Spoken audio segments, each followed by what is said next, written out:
Welcome to the Mindfulness Meditation podcast presented by the Rubin Museum of Art. We are a museum in Chelsea, New York City that connects visitors to the art and ideas of the Himalayas and serves as a space for reflection and personal transformation. I'm your host, Dawn Eshelman. Every Monday we present a meditation session inspired by a different artwork from the Rubin Museum's collection and led by a prominent meditation teacher from the New York area. This podcast is a recording of our weekly practice, currently held virtually. In the description for each episode, you will find information about the theme for that week's session, including an image of the related artwork. Our Mindfulness Meditation podcast is presented in partnership with Sharon Salzberg and teachers from the New York Insight Meditation Center, the Interdependence Project, and Parabola Magazine. And now, please enjoy your practice. Hi, everyone. Welcome. It's our weekly mindfulness meditation practice online with the Rubin Museum of Art. I'm Dawn Eshelman, and it's great to be here with you to practice, to look at art together and meditate. We are a museum of Himalayan art and ideas in New York City, and so great to see some names popping up in the chat there, some new folks, some familiar faces. Great to see where you're joining from. We are about to take a look at a work of art together from our collection, and then we'll hear a brief talk from our teacher. Today is the wonderful Rebecca Lee. Then we'll sit together just 15 to 20 minutes, guided by Rebecca Lee. So we'll take a look at this artwork together. Before we do that, I'll just tell you that our theme for this month comes from an exhibition that we've just recently opened. It's beautiful. It's inspiring. It's called Awaken, a Tibetan Buddhist journey toward enlightenment, and it really tracks that journey from facing chaos all the way through awakening or enlightenment, and it's called Awaken. And that is what we're exploring this month here together, this idea of awaken, what it means to wake up spiritually in your life. Sometimes we talk about that using different words like freedom, liberation. So let's take a look at this art together here. Here we see Milarepa, and Milarepa is a teacher, Lama Milarepa, but was a student, of course, for many years, as all teachers were and are. And this object is from Tibet. This is 18th century, made out of stone. And Milarepa is sitting here in this kind of calm posture with one leg folded in meditation and the other leg ready to step out. His left hand is seated in a relaxed gesture of meditation on his lap. And then his right hand, it might look like he is leaning his hand against his head there, or his head against his hand. But in fact, he's cupping his ear. And this is a gesture that we often associate with Milarepa. And part of the reason is that Milarepa was known to sing in some of his most palpable moments of awakening. This is attributed to the deep listening that he gave to his own teacher. So both singing and listening here. So we see that he's black in color. He's adorned with these golden yellow robes with just hints of green and a little bit of red as well. And the story of Milarepa, you'll hear a little bit more at the end of today, but I'll give you a hint of it, which is really that he's known for this epic life of lots of ups and downs and his own remarkable determination and personal growth from confusion to clarity, just like we were talking about, from facing chaos to awakening. He actually had a life that early on had a lot of struggle and difficulty and grief, and even causing pain and grief to others. And through that, he struggled. He tried many different kind of ways of escaping, and finally he came to be a student and seek out a master teacher. And he really dedicated himself to this learning, and actually is sometimes shown for having a green hue on his body. He would retreat into the caves and meditate. His clothing would be threadbare. He would eat just what he could find, which would often be nettles.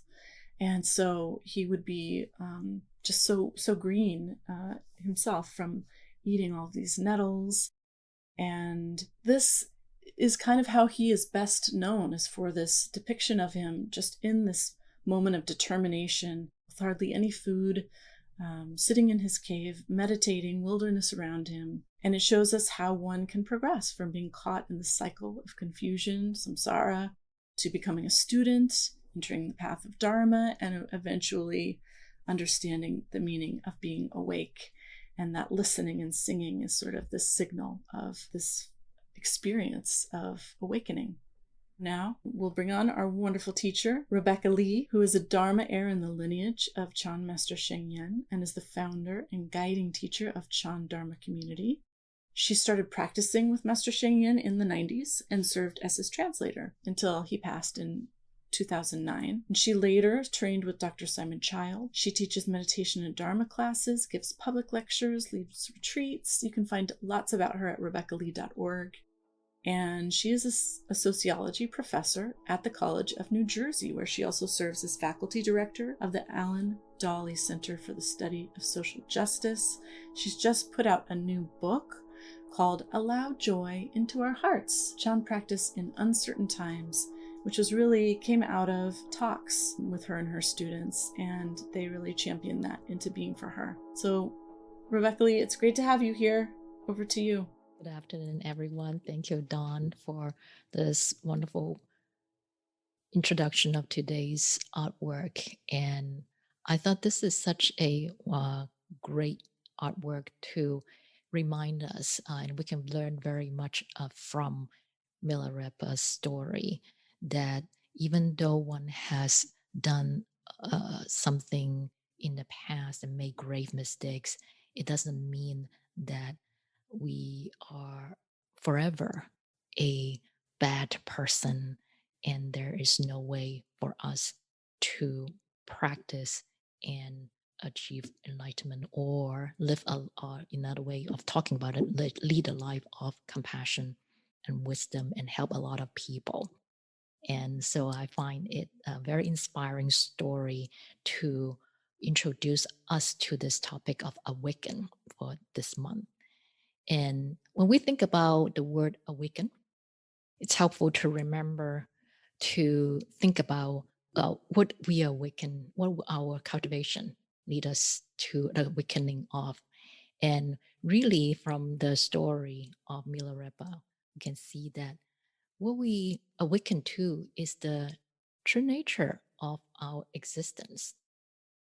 That instead of being stuck in his deep regret, Milarepa was able to see that the self is empty. We use the word sunyata. Now, this is a very misunderstood word, so I would like to explain it a little bit, because our tendency is to think of ourself as a fixed entity. And so, for example, someone with Milarepa's experience earlier in his life, he may have this notion in his mind that I'm this horrible person, fixed entity. And of course, this creates the idea that there's this me in opposition from the world, from others, separation from others, and that's actually an illusion, because the true nature of our being is that every moment of our existence is the coming together of many, many causes and conditions. So it does not mean that we don't exist. We very much exist in this moment of everything coming together. Teaching of the emptiness of self really refers to how we exist, is that everything exists, including this moment of experience of ourself, exists temporarily, and that there is no permanent self inherently existing, independently existing entity called self. But we are most definitely existing right now, moments after moments after moments. All of us here co-creating this moment together. And when we remember this, then we are able to see and unlearn this unhelpful idea that we are separated from others, that we are in opposition against others. And in fact, the reality is that we are truly interconnected with everyone, everything. Then we are able to embrace fully the practice that when we do anything to bring benefit to others, like love and generosity, we are the first person to benefit, and we probably have experienced that ourselves. And so when we listen to a story like that of Milarepa, we may also come away with the impression that, oh, it involves me going into a cave and eating nettle, and it really, it would take this very arduous journey, and I don't think I am up to it, and maybe that's not my path. Like, I'm, I guess I won't be able to cultivate to be awakened. But the reality is that every one of us can cultivate the practice and awaken to the true nature of our being right here, right now, in our life, living with our family and our job. So, all we need to do is that every moment we remember to cultivate clear awareness of this fact that our present moment experience is the coming together of many causes and conditions, moment to moment. And so I will explain that a little bit to give you an idea what I'm talking about so it doesn't sound so abstract. So the self experience of this moment of me being here, it's really have these components of the body and mind that are influenced by the environment. So every moment when we practice using our meditative method to be fully here in the present moment, then we will notice that our bodily sensations are constantly changing. This is not how we usually understand our body, right? We have this sense that my body is this. This is my body, and we may register a certain experience of a body and reify it. But if we really stay with the changing sensations of the body moment after moment, we'll notice that how we feel, for example, like many of us, we can notice the energy level really changes throughout the day. Like in the morning, maybe we feel a little bit more energetic, especially if we had an opportunity to do some exercise, to move the body around, do some yoga, stretching. We feel high energy. There's some part in the afternoon, the energy is lower. It has something to do with our health condition, with food we eat. If we have allergy season really can take us down. So we can notice that not only does the bodily sensation felt in terms of energy level changes throughout the day to day, from moment to moment. It's really influenced by the environment. And of course, many of us have experienced sitting in front of the same screen in the same chair for hours and hours, quite different from how we used to do our work, for example, moving from one location to another location, talking to different people on the way, and we experienced our work quite differently because of the environment that we have put our body in. And similarly, we'll notice that our mind, when we meditate and we are staying right here in this moment, noticing that moment after moment, their thoughts, the state of the mind changes constantly. So sometime, there's not much going on, or maybe you had a chance to do some meditation. You feel that moment and that stretch of the day, or like stretch of days, you may feel relatively calm, but if you look closely, there are moment to moment changes.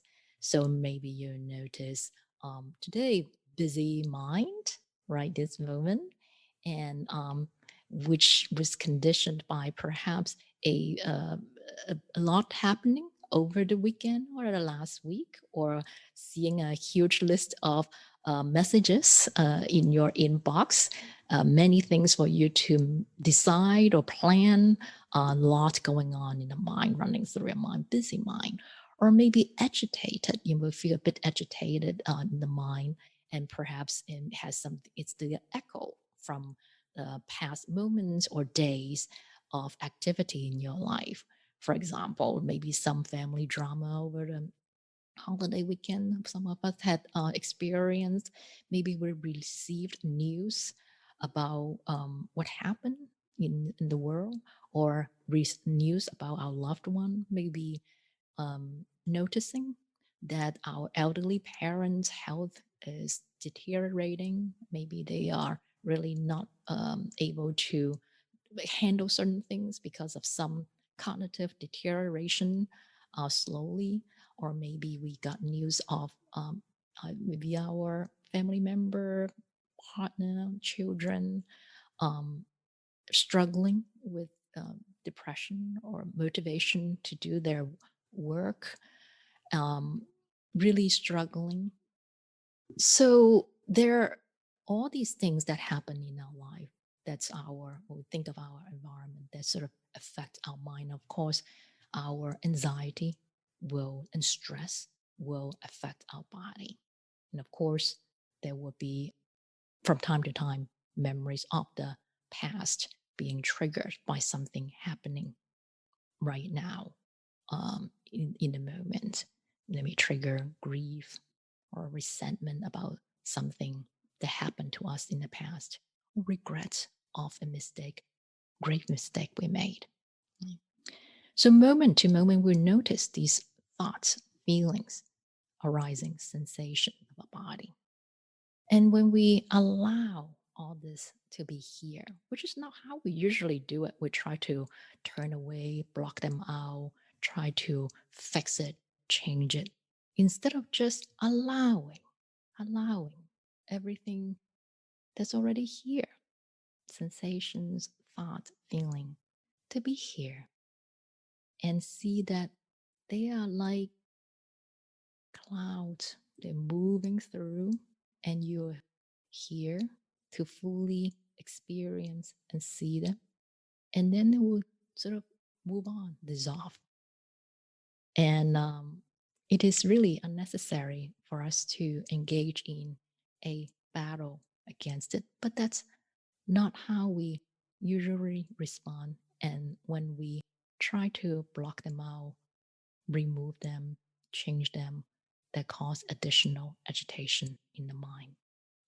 And very often, we also fall into this habit of thinking that something is wrong with me because of what we are experiencing in our body and mind.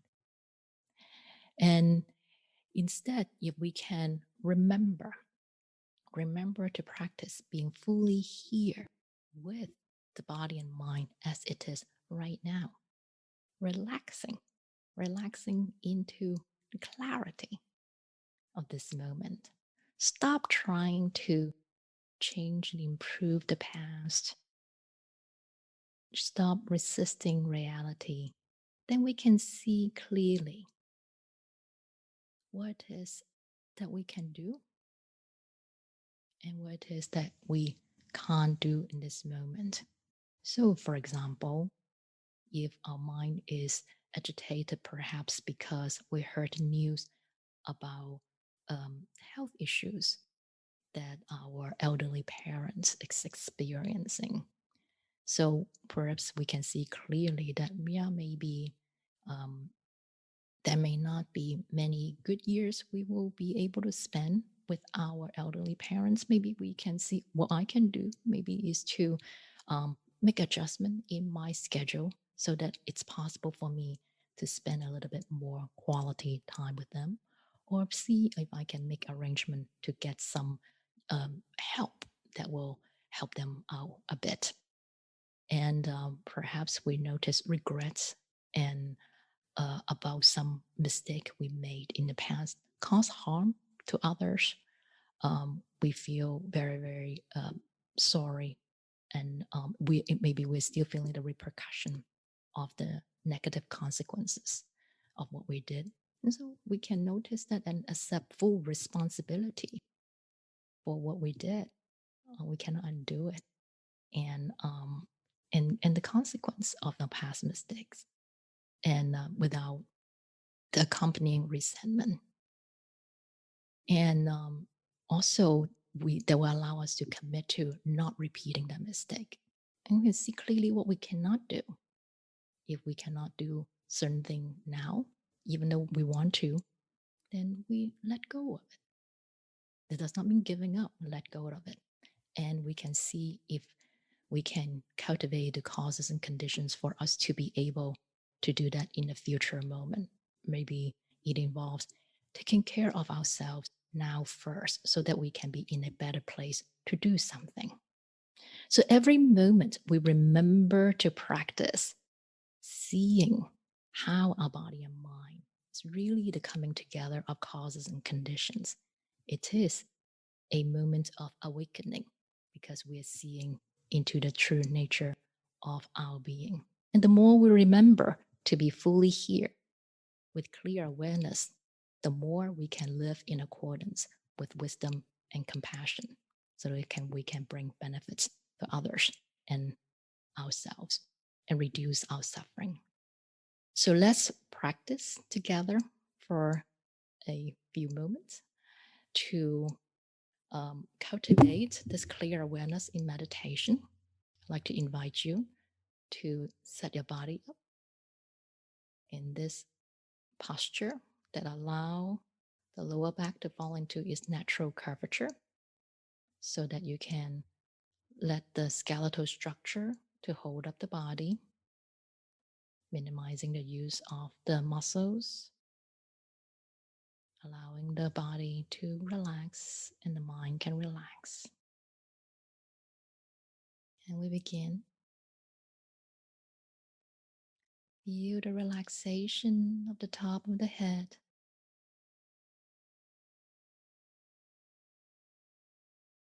And feel the relaxation spread to the forehead.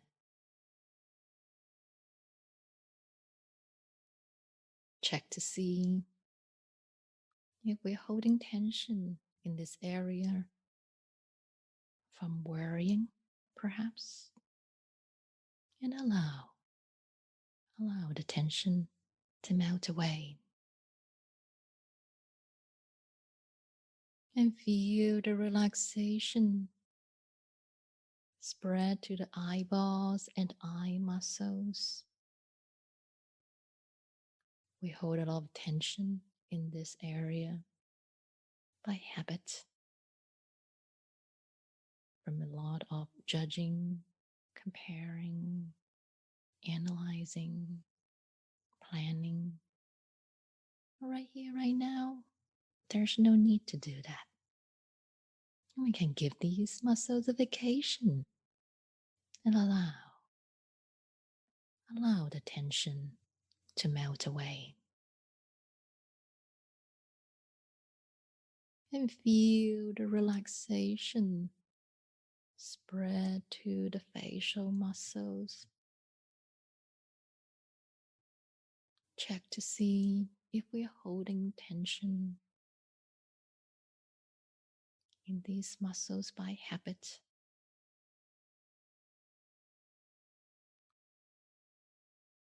And allow the tension to melt away. And feel the relaxation spread to the entire head.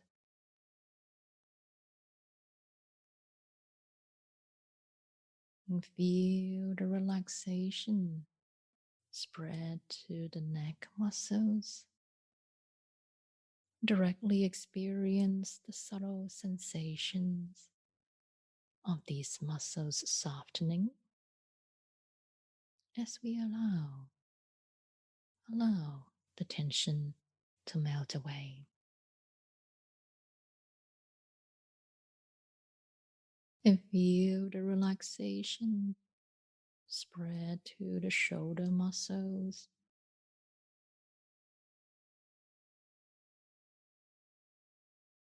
and down the arms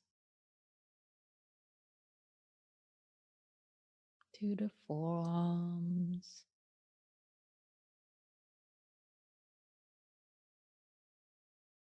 and all the way to the fingertips.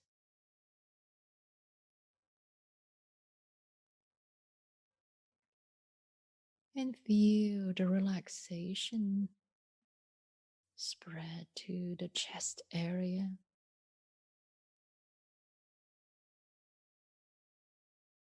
Check to see if we are holding tension in this area by habit.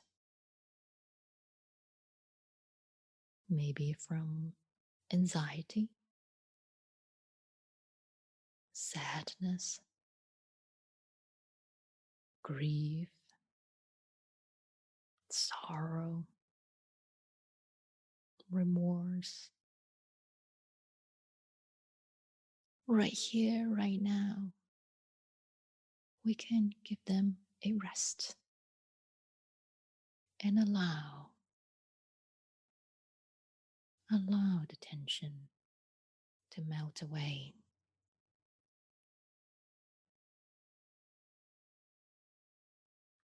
And feel the relaxation spread down the torso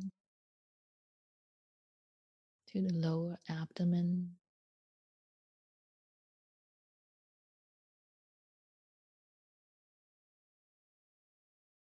We hold a lot of tension in this area by habit.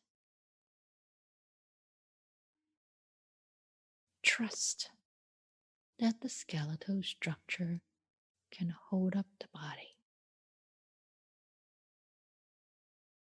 And these muscles don't need to work so hard. We can give them a vacation too. And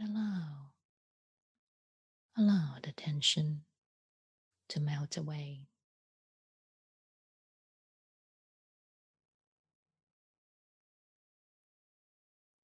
And feel the relaxation spread to the upper back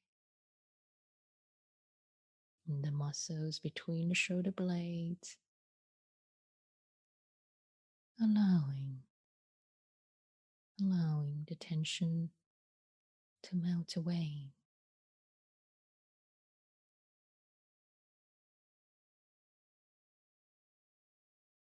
And feel the relaxation spread down the back,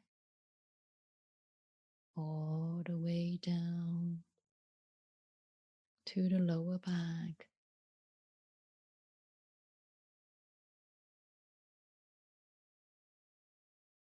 Into the buttocks, where we can feel the sensations of the body on the chair or cushion we're sitting on. And feel the relaxation spread down the thighs and down the legs and all the way to the toes.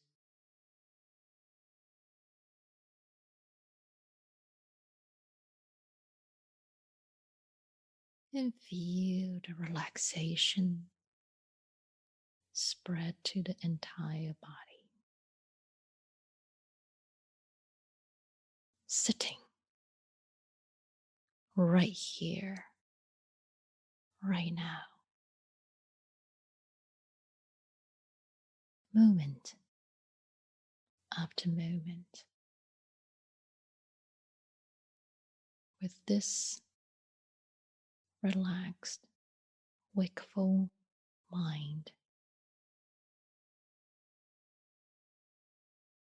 maintaining,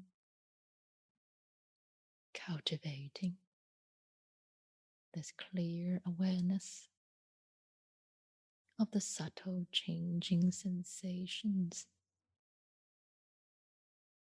of the body, sitting right here, right now, in this space. And we notice subtle movements of the body, breathing.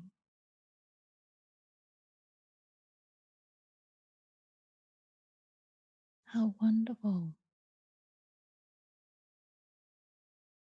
this living, breathing body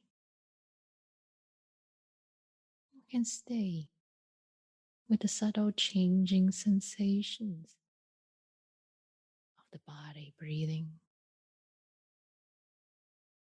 moment after moment,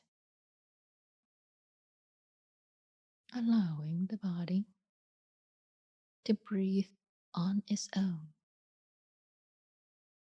There's no need to make the breathing any different. Stay with the changing sensations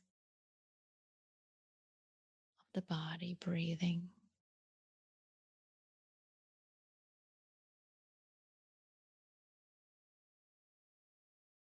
Gently resting your attention on the changing sensations of the body breathing to anchor us to the emerging present moment, moment after moment.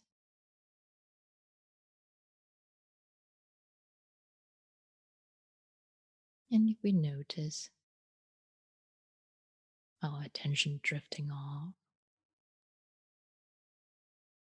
losing contact with the breathing body, no problem. All you need to do is to use that opportunity to practice finding your way back, to come back to the direct experience of the breathing body.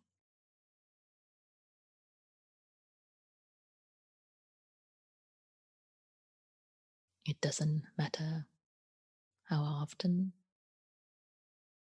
or how long the mind drifts off, as long as you eventually find your way back, you're practicing well.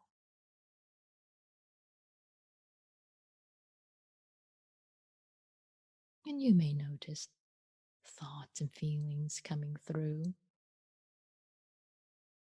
There may be a lot, a few, taking different feels, shape, maybe images, memories, fragments of conversations. They're there already. Allow them. No need to push them away. You're only agitating the mind unnecessarily by doing so. Like everything, they will be here for a bit and on their own will move on.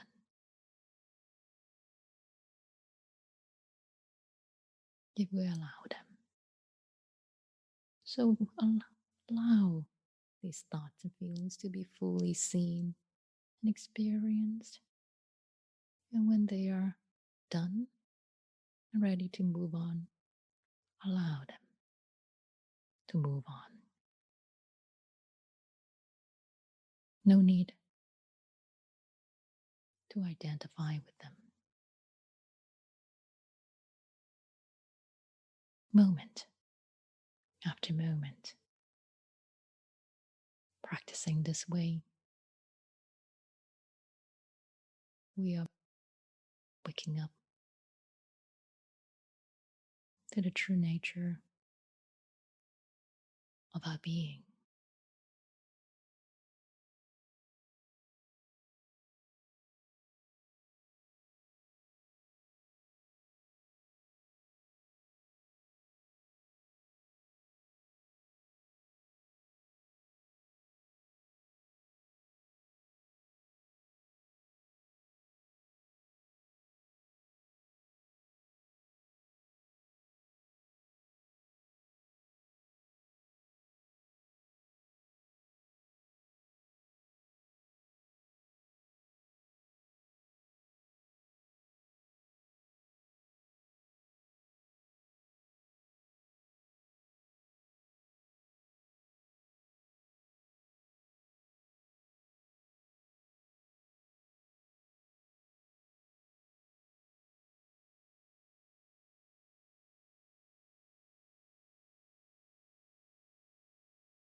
maintain this clear awareness of the changing sensations as we begin to move the body,